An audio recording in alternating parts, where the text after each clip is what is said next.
a wata mazaɓa kenan. Matasa ku motsa ya kamata mu fahimta.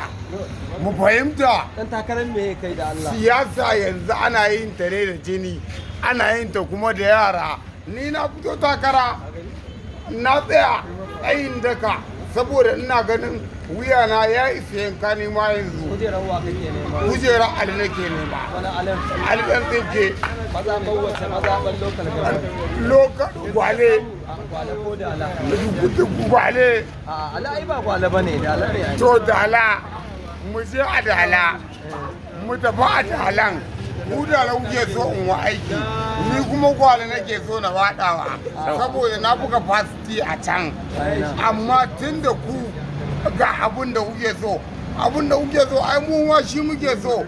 Kawai mu burinmu Allah ya kawo mana abu mai amfani, abu mafi alkhairi. To a matsayin ka na dan takara wani irin aiki zaka fara yi matasa yan uwan? Shine matsalar ku? Matasa. Shiga zan yi in fita a sauke muku kayan abinci ko a sauke muku abubuwan da kuke da bukata. Matsalar ku ta abinci ce. Kamar kaji ne a watsa musu gero. Matasa yan uwan kafa. Matasa yan uwana mu nemi abin yi. Za mu zo na babu sana'a ne ko za mu ci gaba da rayuwa ba mu ci ba. Ka je inda nake so ka je ba. Yanzu kai raƙumi ma ya daina cin kaya. Ture ta ike ita ciyawa. Ina zuwa matasa yan uwanka. A matsayin ka na dan takara mai neman kujerar aladan tsinke. Ina jin ka. Wani irin sana'a za ka neman musu? Wace iriyar sana'a? Ai bawa baya bawa sana'a, sai dai Allah ya bawa sana'a. Amma bawa yana shige wa ɗan adam gaba akan al'amura na rayuwa. A ƙarshe ni me kake so in ce wa abin da nake so na ce, ni ban ce zan baka sana'a ba, amma zan iya tsaya maka ka samu abin yi, ka yi abin yi. Ina zuwa. A ƙarshe me za ka jawa shi ɗan tsinke kunne ya janye ban mako? Wani ya janye dabarar su ta karɓe shi, ni mata wata dabarar ta karɓe ni. A matsayin ka nawa? A matsayina na Salihu babban ɗaɗan Hajiya Meru.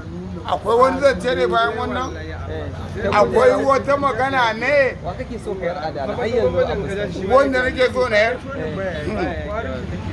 Ni ba kujerar Ali kawai nake nema. An ka ce al'adun da yawa ai. To Ali ɗan tsinke.